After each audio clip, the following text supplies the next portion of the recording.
আলাইকুম রহমতুল্লাহি ওয়াবারাকাতু।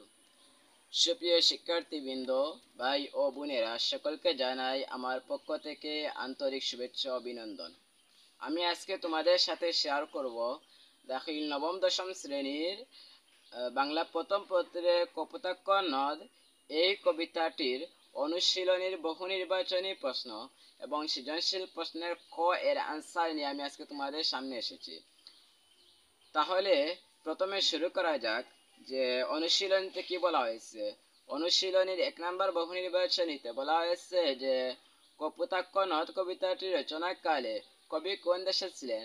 তোমাদের উত্তর হবে যে কবি ছিলেন ফ্রান্সে।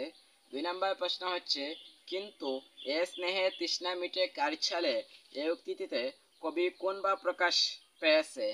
তোমরা লিখতে পারো সে মমতাও লিখতে পারো, আবার অনুরাগও লিখতে পারো।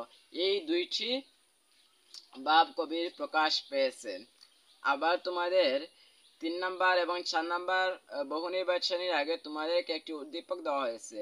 এক নজর উদ্দীপকটি দেখে নাও যে প্রবাস জীবনে ফাস্টফুডের দোকানে কত খাবার খেয়েছি আমি জীবনে, মায়ের হাতের পিঠার কথা বলি আমি কেমনে। তারপরে 3 নাম্বার প্রশ্ন দেওয়া হয়েছে কপোতাক্ষ নদ কবিতাটি কোন বিষয়টি উদ্দীপকটিতে প্রকাশ পেয়েছে। তোমাদের আনসার হবে স্নেহাদরের কাতরতা। কি হবে? স্নেহাদরের কাতরতা।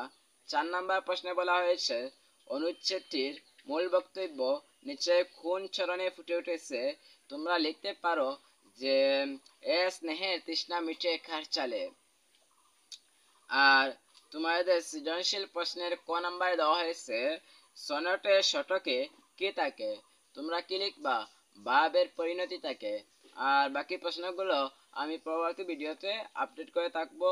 তোমরা যদি আমার প্রতিদিনের ভিডিও পেতে চাও তাহলে আমার ইউটিউব চ্যানেল HKM ইতমাম এই চ্যানেলটি সাবস্ক্রাইব করে লাইক কমেন্ট শেয়ার করে আমার সাথে থাকবা এবং পাশাপাশি ফেসবুক পেজেও আমি ভিডিওগুলো আপলোড করে থাকি।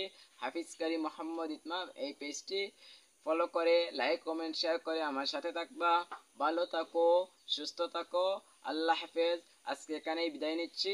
আসসালামু আলাইকুম ওয়া রাহমাতুল্লাহি ওয়া বারাকাতুহু।